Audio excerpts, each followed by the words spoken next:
6월 25일 돈다방 미쓰리입니다. 100년 전쟁이 발발하자 영국과 가장 가까운 프랑스의 항구 도시 칼레는 영국군의 집중 공격을 받았습니다. 버티고 버티다 결국 항복하고만 칼레 사람들을 향해 영국왕 에드워드 3세가 파격적인 항복 조건을 내걸었는데요.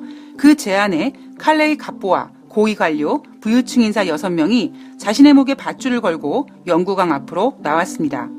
칼레 시민 전체를 대신해 6명이 죽는다면 나머지는 살려주겠다라고 하는 에드워드 3세의 제안에 있는 자들이 자신의 목숨을 내놓은 거죠. 가지고 있는 게, 지킬 게 많은 자들은 더욱 살고 싶었을 텐데 말입니다. 우리가 알고 있는 노블레스 오블리주의 탄생 배경입니다. 자신이 누리고 있는 명예만큼 의무를 다해야 한다는 의미죠. 아니 왜 우리가 아무런 보상 없이 오랜 기간 동안 중동 해상 수송로를 보호해야 합니까? 라고 얘기한 트럼프 대통령. 자, 미국이 그만큼 누리는 게 있지 않겠습니까? 돈다방 미쓰리 시작하겠습니다.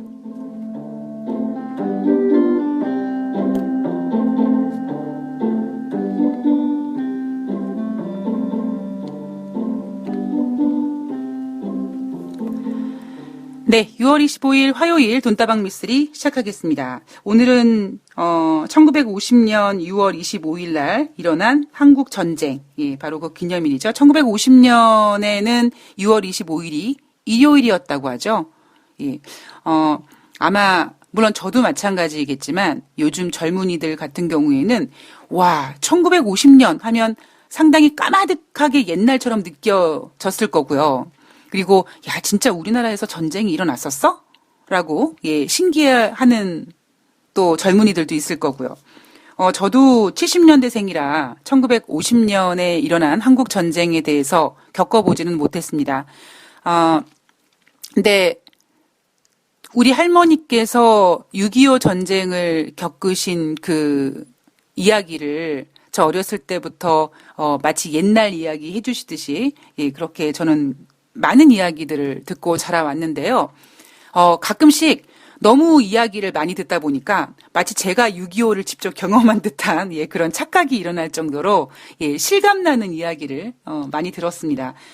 그 중에 하나가 오늘 또 자칫 잘못하면 미쓰리 친중 반미다 라고 이야기하는 분이 또 나오실지 모르겠는데 다시 한번 확인 사살을 해드리면 미쓰리는 친중 반미가 아닙니다.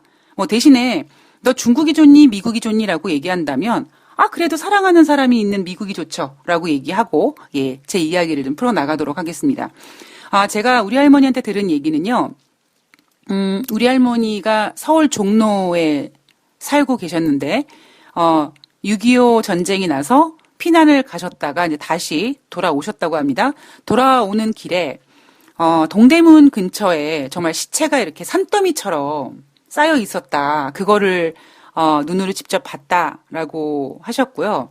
그리고 우리가 살고 있는 그 집 뒤쪽에 큰 산이 하나 있었습니다. 큰 산도 있었고요. 동굴도 되게 많았었거든요. 저도 어렸을 때 가서 친구들끼리 그 동굴에 가가지고 그때 빨간 벽돌 이렇게 막 빠가지고 풀잎 같은 거 이렇게 해가지고 이거 고추장 찌개야 뭐 이렇게 고춧가루야 이러면서 소꿉놀이를 했던 곳이었고 또 몰래 이렇게 숨바꼭질하면서 숨을 수 있는 그런 아지트들이 좀 많았던 곳이었는데요. 그 산에 그 북한 군인들이 숨어 있었다고 합니다. 근데 낮에는 이제 미군들이 서울을 점령한 때라 미군들이 총 들고 와가지고 이렇게 그 사람들 사는 지역에 내려와가지고 먹을 거를 달라고 요구했다고 합니다. 그리고 밤에는 미군들이 철수한 다음에 또 북한 군인들이 산에서 내려와가지고 그 사람들 사는 그 부엌 같은 데 가서 막 먹을 거 훔쳐먹고 막 그랬다고 합니다.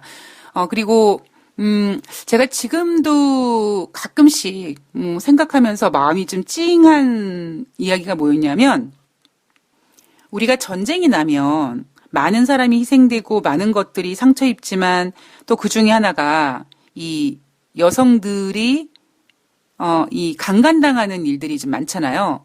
근데 우리 할머니가 그 이제 직접 눈으로 보셨던 사건이 어떤 여자분이 임신을 했는데 미국 군인들이 그 여자를 데려다가 이제 집단 강간을 했다라는 거죠. 근데 나중에 이제 그 여자분이 겨울에 이제 아이를 낳아야 되는데 뭐 추우니까 어떻게 애를 낳아야 될 데가 없어서 그 시퍼런 왜 그 군용 이불 있잖아요. 그거를 갖다가 이렇게 사방에다가 이렇게 이렇게 가려놓고 그 안에서 아기를 낳았다. 뭐 그런 이야기를 제가 들은 적이 있습니다. 그래서 가끔씩 저도 막 추운 겨울이 되면 할머니께서 그때 그 이야기를 해주신 거가 이제 생각이 나서 얇은 이불 같은 거를 이렇게 창문에다가 걸어놓고 바람을 좀 막는 그런 생활도 좀 했는데요. 6.25 한국 전쟁 그때 우리나라 사람들이 너무나 힘들었을 때 미국 군인들이 초콜릿도 주고 뭐 밀가루도 주고 그러면서 우리나라가 또 이렇게 뭐 생존했죠. 그래서 정말 미국을 거의 어머님 아버님처럼 이렇게 그 섬기고 좋아하는 분들도 또 일부 계시더라고요. 우리가 그렇게 못 살 때, 북한이 우리나라를 쳐들어왔을 때, 우리나라를 이렇게 보호해준 나라가 바로 미국이다. 뭐, 이렇게 말씀하시는 분들도 계시죠. 근데 우리가 돈적으로 놓고 봤을 때, 돈적이든 뭐, 정치적이든 놓고 봤을 때, 미국은, 예, 당연히 그렇게 해야 될 수밖에 없는 우리나라의 어떤 그 지정학적 그 위치에서 상당히 중요한 곳이기 때문에 미국은 자기네들의 어떠한 그 이익과 뭐 어떤 그 권력과 이런 것들을 위해서 그렇게밖에 해줄 수 없는 거였잖아요. 예. 하여튼 그렇습니다. 네. 오늘, 6월 25일, 한국 전쟁의 날이네요. 어렸을 때만 해도 6.25 사변이라는 이야기를 들었었는데, 이제는 한국 전쟁이라는 이 단어를 쓰게 되는군요. 우리가 조선시대 때는 명나라의 그늘 밑에서 편하게 사느라고, 예, 명나라를 정말, 예, 신주단지 모시듯이 떠받들어 모셨고, 예, 그런 역사들을 들을 때마다 참 가슴이 아프죠. 약자의 서름, 뭐, 이런 거를 좀 겪게 되죠. 우리나라가 정말 빨리 선진국이 됐으면 좋겠고, 빨리 힘이 좀, 세졌으면 좋겠고, 예, 좀 그랬으면 좋겠다라는 것이 저의 개인적인 바람입니다. 강대국 사이에 끼어서, 그나마 북한은 지금 핵이라는 카드를 쥐고 있으면서, 예, 트럼프 대통령을 쥐락펴락하고 있는데, 우리나라는 뭐 그럴 만한 어떠한 좀 힘이 아직까지는 없다 보니까 예, 지금 미국과 중국의 무역 분쟁 그리고 그 외적인 어떤 문제들 하다못해 북한의 비핵화 이 문제에서도 예, 어찌 보면 우리나라에서 할 수 있는 그런 카드보다는 그냥 우리는 중국과 미국이 어떻게 하는지 그거를 그냥 바라보면서 이렇게 조금씩 예, 협력하는 뭐 그런 위치잖아요. 예. 자, 대한민국의 발전을 기원하는 예, 대한민국을 너무너무 사랑하는 대한민국 국민으로서 오늘 돈다방 미스리 6월 24일 월요일 날 뉴욕 주식시장 먼저 예, 시작해 보도록 하겠습니다. 제가 어제 방송에서 여러분 진짜 미스리가요. 모르겠어요. 예. 정말 시황이 안 보입니다. 예, 모르겠어요라고 말씀을 드렸는데 뉴욕 주식시장도 미스리의 마음과 별반 다르지 않은 것 같습니다. 뉴욕 주식시장 다우지수 0.03% 상승, 나스닥 0.32% 하락, S&P 500 0.17% 하락했습니다. 우리는 이런 것을 혼조사라고 얘기하죠. 뭐 이날 뉴욕 주식시장에서 나온 이야기는요. 물론 여전히 사실 이날 나온 이야기는요. 어찌 보면은 3분기 미국의 기업이익의 침체 가능성이 제기됐고 그로 인해서 미국의 주가가 10% 이상 하락할 수 있다라는 월가의 전망이 나왔음에도 불구하고 뉴욕 주식시장이 이렇게 혼조사로 마감한 거는 그나마 잘 버틴 거거든요. 이렇게 버틸 수 있었던 그 힘은 역시 7월 달에 FOMC의 금리 인하, 그 백이 지금 너무나 단단하게 뉴욕 증시를 지탱해주고 있습니다. 마치 우리가 국제 유가 시장에서 국제 유가가 지금 이러한 뭐 이런 문제 때문에 막 고공행진해야 되는데도 불구하고 의외로 그렇게 크게 올라가지 않는 이유. 바로 글로벌 경기 둔화 우려감. 그 글로벌 경기 둔화 우려감이 제가 공포 영화에서 어떤 악령이 짠 하고 자기의 모습을 나타내는 것이 아니라 어떤 그 집에 이 외부에서부터 천장을 타고 올라가서 바닥과 이렇게 벽을 타고 그 검은 그림자가 이렇게 점령하는 것처럼 지금 국제유가 시장에서 글로벌 경기 둔화의 우려감이 그렇게 점점 점령하는 것처럼 미국의 뉴욕 주식시장은 지금 FOMC의 금리 기대감으로 금리 기대감의 그러한 어떠한 그 영향력이 시장을 지금 꽉 잡아주고 있습니다. 이날 뭐 미국의 이란 제재도 추가적으로 발표가 됐고요. 그리고 미국과 중국의 정상회담에 대한 경계감. 미국과 중국의 정상회담에 대해서는요, 정말 추측만 난무한, 그죠? 판을 깨진 않을 거야. 그렇다고 합의를 보기는 어려울 거야. 지금 가장 많이 나오는 이야기가 뭐냐면, 그냥 그날 합의를 이끌어내지는 못하겠지만 두 정상이 만나서 서로 쥐싸대기 날리면서 싸우지는 않을 거고 둘이 만나서 아이고 반갑습니다. 아이고 오랜만입니다. 이렇게 인사하고 자 우리 무역협상은 계속 이어갑시다. 이 지금 그 가능성이 가장 주를 이루고 있거든요. 그래서 뉴욕 주식시장은 어제 제가 여러분 진짜 증시를 뭐 방향성이라든가 이런 거를 좀 알 수가 없을 것 같습니다. 라고 말씀드린 것처럼 지금 시장은 미국과 중국의 이 무역 분쟁, G20 정상회담에서 나오는 결과를 가지고 그래 싸우지는 않을 거야. 내용은 계속 이어갈 거야. 그런데 장기전으로 갈 거야. 이 정도 추측만 난무한 지금 우리가 G20 정상회담을 기다리고 있습니다. 자, 국제 금값은 여전히 상승을 지금 진행하고 있죠.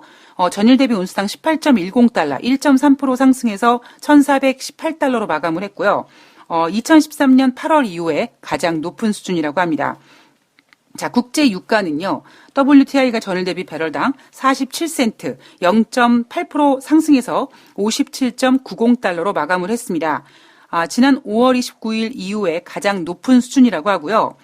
미국의 이란 최고 지도자를 겨냥한 추가 제재를 미국이 24일 날 발표했습니다. 그리고 다가오는 7월 1일부터 7월 2일까지 오펙은 회동을 갖게 되죠. 시장에서는 감산 연장의 여부를 결정할 것인데 연말까지 감산을 이어갈 가능성을 높게 보고 있습니다. 그런데 지난번에 트럼프 대통령이 사우디 왕세자와 전화 통화를 했다라고 하죠. 사우디의 역할에 대해서 뭐 언급을 했다고 합니다. 국제 유가가 상승하면 트럼프 대통령은 그 재선에 있어서 좀 불편합니다. 그죠?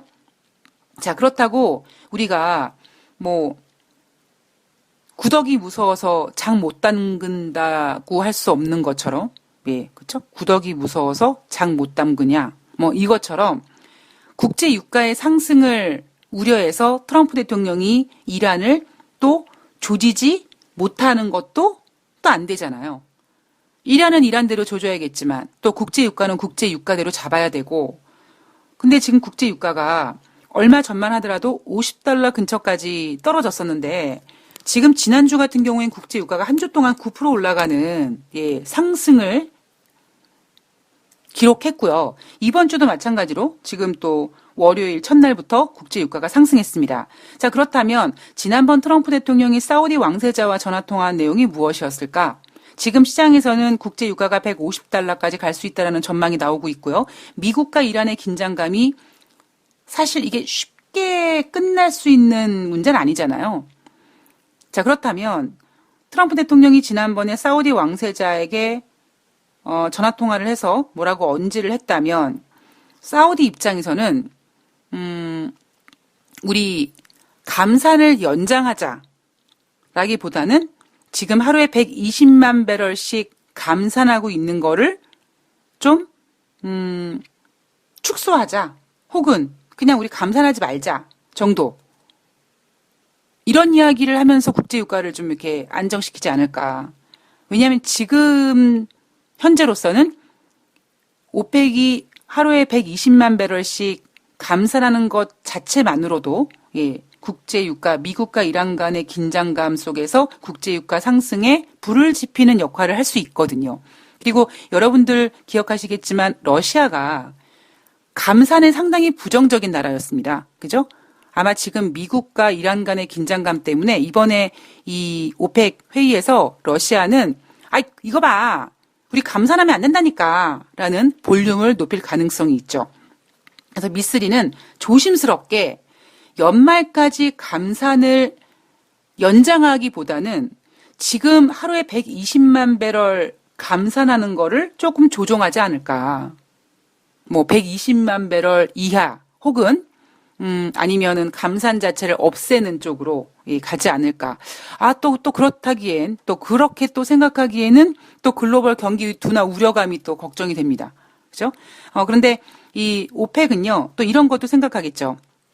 연준이 이제 금리를 인하할 거야. 금리를 인하하면 경기가 부양될 거고 경기가 부양된다면 글로벌 경기 둔화 우려가 좀 해소되지 않을까. 그래서 제가 만약에 오펙이라면 글로벌 경기 둔화 우려 때문에 수요가 감소될 거라는 그 불안감은 가지고 있으나 지금 글로벌 통화 정책이 금리를 인하하는 기조로 바뀌었기 때문에 오펙 입장에서는 충분히 그래 금리 인하를 하면 경기가 부양될 거고 경기가 부양되면 국제 유가 수요가 늘어날 거고 그렇다면 올해 연말까지 하루에 120만 배럴 감산하는 거를 연장하기보다는 그 120만 배럴을 조금만 감산하거나 아니면 우리 감산하지 말자 뭐 이렇게만 수정을 해도 충분히 지금 국제 유가 이제 또 조금 있으면 60달러가 눈앞에 있는 상태에서 어느 정도 이 뜨거운 이 열기를 좀 식히는 역할을 해주지 않을까 싶습니다. 미국과 이란 문제가 지금 쉽게 풀리지 않을 것 같죠. 어쨌든 저는 미쓰리가 지금 전망하고 있는 거는 조심스럽게 연말까지 감산을 연장하기보다는 그 감산하고 있는 양을 줄이던가 아니면 감산을 취소하거나 아니면 당장 결정하진 않더라도 앞으로 언제든지 감산량을 줄이거나 취소할 수 있다라는 그 어떤 의향을 어필하지 않을까. 저는 그런 생각을 가지고 있습니다. 자, 이날 발표된 경제지표 5월달 시카고 전미활동지수가 지난 4월달에 마이너스 0.48에서 5월달에는 마이너스 0.05 4월 달보다는 좀 개선됐습니다만 여전히 마이너스 구간에 있다라는 경제지표를 내놓았습니다. 자, 그리고 조금 전에 뉴욕 주식시장이 마감한 후에 발표된 6월달 댈러스 연방준비은행 제조업 지수가 5월달에는 마이너스 5.3이었는데 6월달에는 마이너스 12.1로 5월 대비 하락했습니다. 따라서 이날 발표된 미국의 경제지표는 좋았다 나빴다 부진했다입니다. 제가 조금 전에 잠깐 멈칫한 게 뭐냐면 제가 이 원고를 작성할 때만 하더라도 이 6월달 댈러스 연방준비은행 이 제조업 지수가 발표되지 않은 상태였기 때문에 잠깐 제가 녹음하는 중에 혹시 이 지표 나왔나라고 확인하는 과정에서 조금 멈칫했습니다. 자, 우리가 1부에서는 6월 24일 월요일 뉴욕 주식시장 마감 현황을 좀 살펴봤는데요. 모르겠습니다. 앞으로 방향성 상당히 어떤 그 시나리오를 쓰기가 힘듭니다. 단순히 지금 시장은요, 뭔가 마침표는 어렵고, 단지 쉼표를 기대하는 그런 시장인 게 아닌가. 이란도 마찬가지죠. 이란도 지난번에 미국이 이란을 공격하기 10분 전에 뭐 잠깐 취소하고, 미국은 이란에게 대화를 요구하고 있고, 대화를 요구하면서도 또 제재를 하고 있고, 그러니까 지금 이 글로벌 시장은 우리가 처음에 미국과 중국의 무역 분쟁이 시작했을 때도 빨리 맞춤표를 언제 찍나 이거를 기대했었거든요. 그런데 제가 지난번에 중국과 미국과 무역 분쟁 이야기하면서 자꾸 중국이 시간을 끈다 이렇게 말씀드렸던 것처럼 지금 모든 문제들이요 계속 딜레이 되고 있습니다. 그래서 우리는 처음에 마침표를 원했지만 그저 지금은 쉼표만으로도 우리가 만족할 수밖에 없는 시장이 되어버렸기 때문에 그나마 지금 G20 정상회담에서 두 정상이 안 만나는 것도 아니고 만나주니 다행이다. 오직 요것만 우리가 안도하고 있고, 그러나 우리가 그렇게 기다리는 미중 무역 협상에 대한 타결은 이제 어려운 거죠. 인간이요. 제가 어제 방송에서 어떤 그 헤드라인 뉴스에 대해서 말씀드렸는데, 처음에 엄청 기대를 크게 했다가 나중에 좀 잘 안 되면 나중에 인간의 꿈은 이렇게 소박해지지 않습니까? 그죠? 기대감이 뚝뚝뚝뚝 떨어지면서 되게 소박해지죠. 우리 한 달 전으로 돌아가 보면 5월 9일, 5월 10일 워싱턴에서 미국과 중국의 무역 협상 타결 기대감이 얼마나 컸습니까? 그죠? 뭐 거의 90% 이상 협상이 완료가 됐고 5월 9일부터 5월 10일 날 진행되는 그 협상에서 완전히 이제 두 나라가 합의문을 이끌어낼 것이다. 그래서 우리는 야, 그때 마침표가 이제 찍어지겠구나라는 거를 기대하고 있다가 5월 5일 날 트럼프 대통령이 2천억 달러에 대해서 관세를 25%로 인상한다라고 하는 바람에 완전히 이 모든 상황이 틀어졌죠. 자, 우리가 그때까지만 하더라도 마침표를 기대했는데 지금은요, 모든 문제가 마침표는 이제 기대하기 어렵다, 당분간은. 대신 쉼표만으로도 만족하자. 상당히 우리의 어떤 욕심이나 이런 꿈과 희망이 소박해졌습니다. 물론 이렇게 소박해진 이유 중에 하나가 여러 가지 돌아가는 상황이 예전 같지가 않네. 예. 어떤 뜨거웠던 그 열기가 쫙 식어지는 어떤 그런 분위기, 막 흥분했던 그런 무언가가 좀 이성을 찾고 냉정해지는 그런 분위기가 지금 시장 전반에 퍼지고 있는 것 같습니다. 자, 2부에서는요, 여전히 연준을 압박하고 있는 트럼프 대통령, 그리고 이란 문제, 그리고 중국과 미국의 문제, 그리고 돈다방 미스리에서 어느 구름에서 비가 올지 모른다. 그 비가 지금 앞으로 만약에 내릴 비는 단비가 아니라 천둥번개 벼락일 수 있기 때문에 어느 구름일지 모르는 그 구름 중에 신흥국에 대한 구름을 다시 한번 점검해 보도록 하겠습니다. 2부에서 뵐게요.